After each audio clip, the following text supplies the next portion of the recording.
What's going on, everybody? It's ETAPRIME back here again. Today we're going to be taking a look at the all-new Anbernic RG Cube. Now, I do think that this is one of their oddest handhelds, but after using it for about 2 days so far, I've actually grown to kind of like what they've done here. Now, it's definitely not for everybody, as you can see by the design. And to tell you the truth, when they first announced this and showed off the first images and video, I kind of chuckled to myself thinking, what is this thing?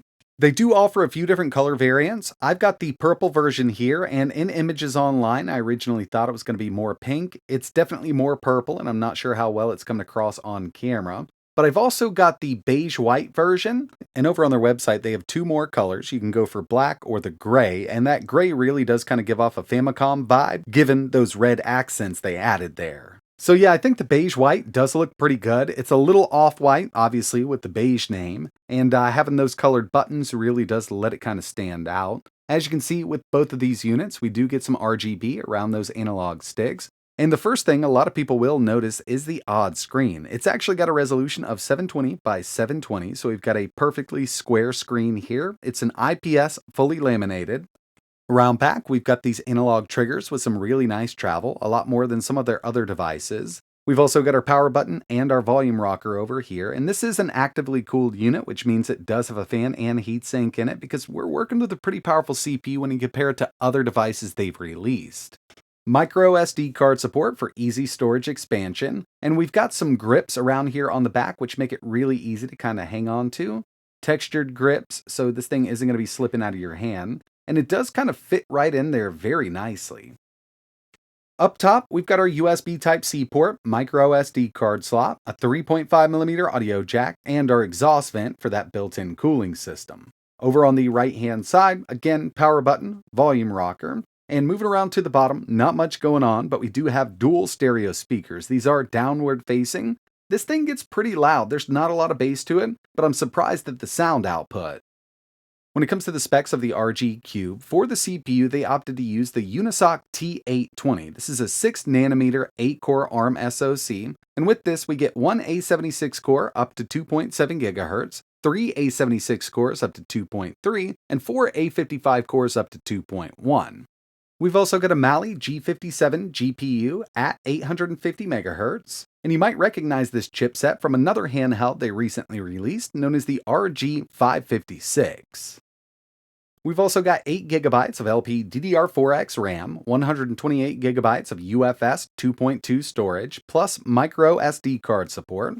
The screen is a 3.95-inch IPS with a resolution of 720 by 720. Definitely an odd choice here, fully square, but this works out pretty well when you want to use bezels with retro consoles. It's got 5 GHz Wi-Fi, Bluetooth 5.0, dual stereo speakers, a 5,200 mAh battery, up to 7 hours of gameplay out of this thing, and it's running Android 13.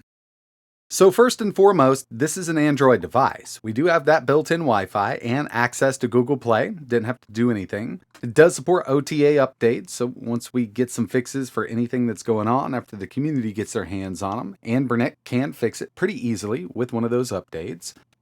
And with access to Google Play, we don't have to sideload anything unless you really want to. Now, it's always possible to do so. We've got Android 13. It is a touch screen, so for games that you need to use that touch screen to access the menus, not a problem here. The RGB around the analog sticks can be controlled, but it's not fully controllable. So for instance, we can't change one to blue, the other to red. But from our menu here, we do have lighting settings. So we can go with like a ripple, single white. Marquee is the one I like, kind of gives us that rainbow effect. Personally, I think they could have done without the RGB on this device, but some people might like this, and Marquee is definitely the one that I've been going with. Against that purple, I do think it kind of sets it off. It does look pretty decent like that. Of course, you could run this handheld all day long with the stock Android launcher. You could also go through and install a front end if you want to, but we do have game mode. And this can be accessed from the menu or the R button on the device itself. It'll bring us right in here. That way, we've got access to all of our emulators. It's really easy to set up. I've got everything on a micro SD card in specific folders, and all I told this thing to do was scan those folders and put everything in the correct location. Not a lot of customization that we can do with the game mode here. Simple enough for basically anybody to use, and if you're not looking for super flair, you could definitely get by with this. We also have a few other device-specific settings here. So if we pull down from the top, we can go to high performance mode, and along with this, we've also got fan modes that we can use. Stop, auto, cool, strong. Obviously, stop is going to be fan completely off here. I'm usually at auto. Doesn't get too hot, especially with the games that I've been emulating and playing right now. And it doesn't get that loud. On strong, you can hear it without any sound going with your game. But once you've got sound up past 20-30%, you're really not even going to notice that fan. I like setting it up in high performance mode just to get the best out of this, but keep in mind, I mean, when you're playing lower end emulators, you're really not going to need to go up into that mode. You can leave it right there, stock setting, and basically all it's really going to do is change that governor to high performance. And another thing we have here is a key mapper. So this comes in really handy for games that don't support controllers on Android, i.e. Genshin Impact. There are a few others. From here, we can rearrange these icons, put them on screen. They're going to correspond with physical buttons built into the controller. So yeah, setting those on-screen touch points for your gamepad is really simple with this unit. The overall feel of this handheld isn't bad at all, and we've got these grips around back. It's just a nice little texture there to kind of put your fingers in. It's not going to slip out of your hand after playing for a long period of time. One thing that I'm a little concerned about is the D-pad. In my opinion, Anbernic does make some of the best D-pads for these ARM-based emulation handhelds, but they really kind of swapped it out here. It feels a little harder than most of their other handhelds, but we will need to run some tests by the end of the video. The button travel for the face buttons is great, and we've got those conductive pads, so it really does kind of feel retro here. And of course, we've got those analog triggers, otherwise known as linear triggers. I like these for racing games, that way we can just give it a little gas when we need to for drifting or coming around the corner. Overall, it's a pretty solid little handheld, and it is way more comfortable than it looks. It kind of sits right in the hand. Now, if you've got much larger hands, then this might seem pretty tiny to you. We do have close to a 4-inch display here, but it's really compact. When it comes to game mode, this is going to use a combination of RetroArch and standalone emulators, depending on what game you want to play. We're going to get right into some Gameboy, and I've already started this game up, so I can actually start directly from where I left off, or I can start a new game. And I did use the colorization option here, so from within RetroArch, it's pretty easy to set up. Tons of different palettes that we can use here, and one of my favorites that I've been using with certain games recently is kind of what I call the Pip-Boy palette. And it's here somewhere, but yeah, I mean, there's just a ton to choose from. Not everybody's going to want to play games like this, but I think it's pretty cool just to mess around with it. It really does give off that Pip-Boy vibe. But I'm usually going with that Game Boy P green, and you might notice we've got a really nice bezel around the screen there. This is going to set it up for the correct aspect ratio of the original Game Boy, the DMG. That's what I'm playing here, and it does look really nice on this IPS. It's not an AMOLED or anything like that, but we've got a higher resolution than most of their other handhelds on the market, 720 by 720. And I did mention this has those downward-facing stereo speakers. They sound pretty good. I mean, for what we've got here, the volume gets super loud. Not a ton of bass, it is a bit tinny, but I mean, I'm really surprised by how loud this thing can really get. Moving over to some GBA, this is one of my favorite systems to play on this device, and we've got another bezel. Personally, I'd love to see the community come up with specific bezels for this device. This one is a little offset, but I mean, it definitely gives you that Game Boy Advance feel, and it really does allow us to kind of get that correct aspect ratio. Checking out some Genesis, otherwise known as Mega Drive in other parts of the world, and I know it's a bit hard to see, but the bezel with this does look pretty decent.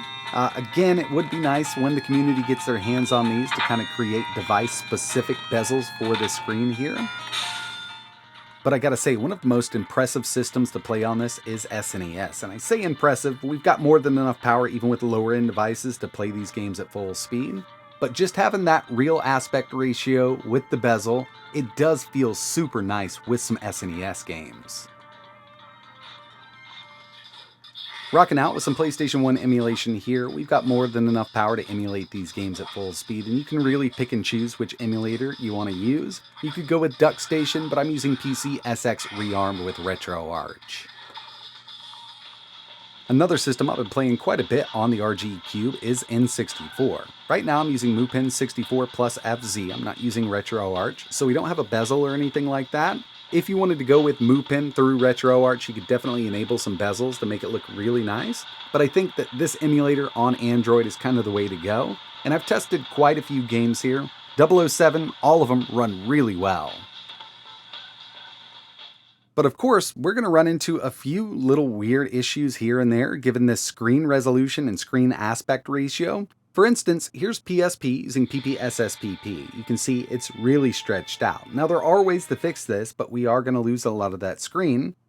We're just going to go to our graphics settings, and instead of using stretch, we're going to use auto scaling. So it will scale these games properly, but we're going to lose a lot of the top and the bottom of this screen. So once I get back into it, you'll see everything does look normal, but we've got a lot of room that we could definitely utilize with different emulators.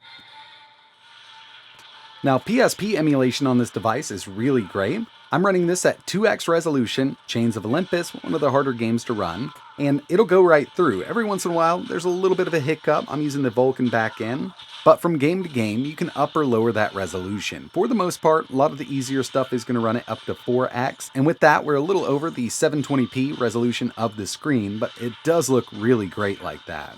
This is just at 2x right now, and I really haven't run into many issues. The last thing I wanted to test here was this D-pad with a fighting game. We're going with Marvel vs. Capcom 2. By the way, I'm using the Redream emulator, and this thing can really emulate Dreamcast games, even upscaled pretty high. We've got more than enough power for that. Now, the D-pad doesn't feel horrible. It's just a bit firmer than I'm used to, and I'd love to have a little more pivot or a little more roll to it. Face buttons are awesome. We've got those conductive pads underneath them, and we've got some really nice travel. Getting into this, it's pretty simple to pull off these special moves. I didn't miss many of them, and this is the first time I'm trying it out.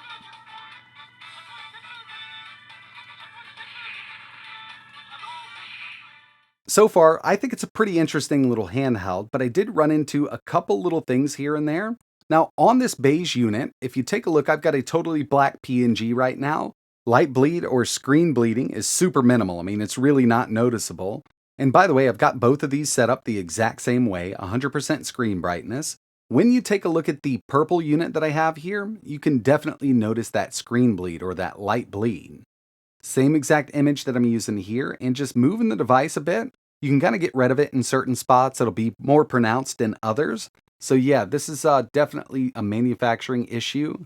And not every single unit is like this because, taking a look at the beige unit that I have here with the same settings, same image, it's super minimal. I mean, it's not noticeable at all to the naked eye, but this purple one, you can really tell, especially going into like a dark menu. You can really see that light coming through on the edges there.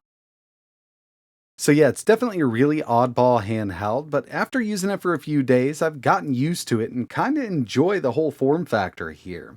I've got a lot more testing than I want to do with this. I definitely want to get some GameCube up and running, and I did test it with the stock Dolphin emulator. At the lowest resolution, either OpenGL or Vulkan, with some harder to run games. It is a bit stuttery, but I think we can get a bunch of games up and running on this at full speed. It's not the most powerful chipset, but it's very capable given what kind of handhelds that Anbernic has released in the past. But that's going to wrap it up for this first look video. If there's anything else you want to see running in my full review video, let me know in the comments below. And if you're interested in learning a little more, I'll leave some links in the description. But that's it for this one. And like always, thanks for watching.